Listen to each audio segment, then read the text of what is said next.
Hello seventh class. हम लोग chapter number 3 कर रहे थे, हमारी बदलती पृथ्वी। इसके कुछ टॉपिक्स हमारे हो गए थे, ज्वालामुखी, भूकंप और भूकंप से बचाव की तैयारी, ये सब हम पढ़ चुके थे। आज हम अगले टॉपिक की तरफ आ रहे हैं, मुख्य स्थलाकृतियाँ, यानी स्थल पे क्या क्या बना हुआ है। तो अपक्षय और अप्रदन के द्वारा जो है हमारी भूमि है वो लगातार क्या हो रही है, विघटित होती रहती है।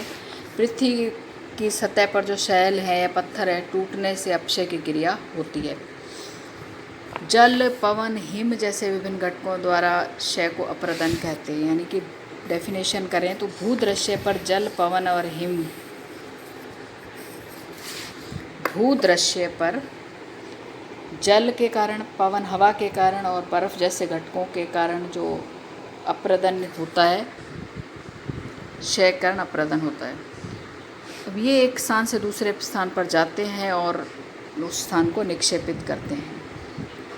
अलग अलग स्थल बनते हैं। तो पहला हम पढ़ेंगे नदी।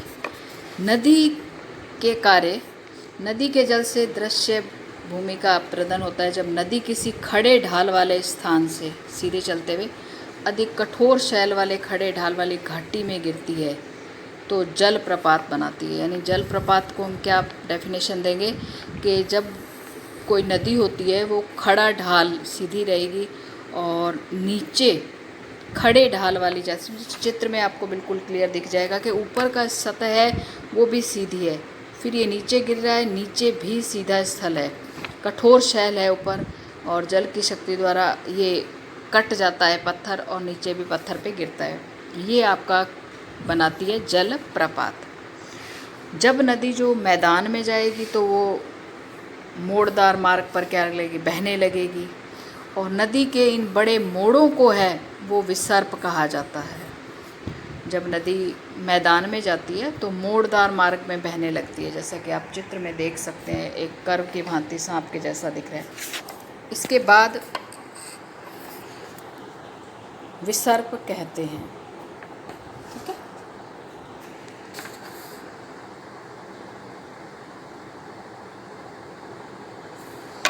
इसके बाद विसर्पों के किनारे पर लगातार अप्रदन एवं निक्षेपण शुरू हो जाता है। किनारे जो होते हैं और लूप के सिरे निकट आने लग जाते हैं। विसर्प लूप नदी से कट जाते हैं और अलग झील बना लेते हैं। अब ये किनारे कट के क्या होता है, धीरे धीरे आप देखिए चित्र के द्वारा हम देख सकते हैं कि ये पानी आ रहा है, ये किनारे हैं इसके, ये यहाँ से कटने लग जाता है और एक बड़ी झील बन जाती है, ये जिसे चाप झील भी कहते हैं हम। चित्र में बिल्कुल क्लियर आपको दिख रहा है क्या बताया गया है। पानी आ रहा है, पानी कर्व की तरह बह रहा है, बहने के बाद ये किनारे काटता है और एक झील का निर्माण कर लेता है। कभी कभी नदी अपने तटों से बाहर भी आ जाती है तो बाहर आप देखते हैं बाढ़ की स्थिति हो जाती है। ठीक है, मिट्टी और अन्य पदार्थों के साथ ये बाढ़ग्रस्त मैदान का निर्माण करती है।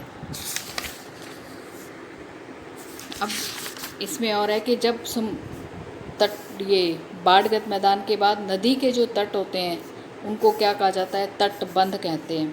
फिर ये पानी समुद्र में पहुँचते इसका प्रभाव बहुत धीरे हो जाता है, समुद्र में, ओशियन में जाते रहते, इसको हम वितरिका कहते हैं।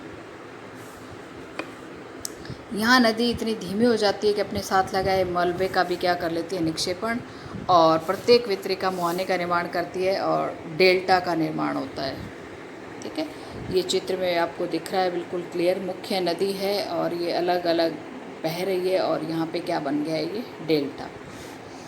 समुद्री में गिरने के बाद समुद्री तरंग के अप्रदन निक्षेपण होता है। समुद्री तरंगें शैलों से टकराती हैं जिससे दरार हो जाती है, जैसा इसमें भी चित्र में आपको दिख रहा है। समय के साथ साथ ये धीरे धीरे पानी लगता रहता है तो ये चौड़ी हो जाते हैं। इसको हम समुद्री गुफा भी कह देते हैं। चित्र में देखिए, इन गुफाओं के बड़े होने पर केवल छत बचती है तो इसको हम तटीय मेहराब कहते हैं। लगातार कई बार पानी से छत भी टूट जाता है तो ये बन जाती है एक आकृति, स्टैक।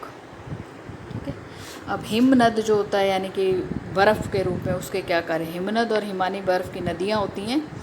हिमनद अपने नीचे की कठोर चट्टानों से जो है मिट्टी और पत्थरों को काटती है और भूदृश्य बनाते हैं। हिमनद गहरे गर्तों का भी निर्माण करते हैं और पिघलने के कारण उन गर्तों में जल भर जाता है और फिर वो झील बना लेते हैं।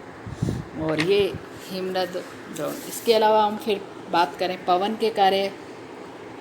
रेगिस्तान में हम देखते हैं कि पवन अपरदन और निक्षेपण का मुख्य कार्य है। आप एक शत्रक के आकार का शैल देख सकते हैं, शत्रक शैल कहते हैं। अब पवन चलने पर अपने साथ, अपन देखते हैं आंधी रोज आ रही है, तो पवन चलने पर अपने साथ रेत को एक स्थान से दूसरे स्थान पहुंचाती है। पवन का बहाव रुकता है तो रेत गिरकर छोटी पहाड़ी बनाती है, जिसको हम टिब्बे भी बोलते हैं। ये चित्र में देखिए, बालू टिब्बा कहते हैं। महीन और हल्के कण होते हैं तो ये हवा इनको ले जा सकती है दूर, ठीक है। और ये बालू कण विस्तृत क्षेत्र में जब चले जाते हैं तो उसको लोएस कहते हैं। चीन में पाए जाते हैं बहुत ज़्यादा।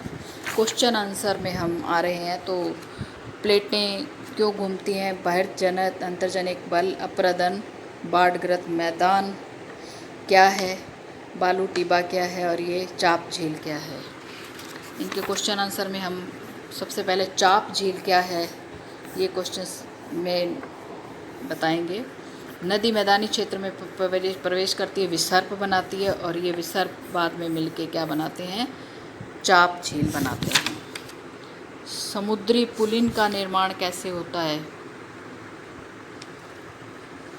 और बालू टिब्बा क्या है? बालू टिब्बा अभी अपन ने किया है, तो उसको क्या लिखेंगे आप कि रेगिस्तानी इलाके में जब पवन चलने पर, रेगिस्तानी इलाके में पवन चलने पर एक स्थान से दूसरे स्थान पर जो जाती है ये बालू टिब्बा कहलाती है, ठीक है। कुछ क्वेश्चन आंसर हो गए हैं आपके, इसमें कंप्लीट कर लें और बाकी का हम नेक्स्ट वीडियो में कंप्लीट करेंगे, ठीक है। Okay, thank you.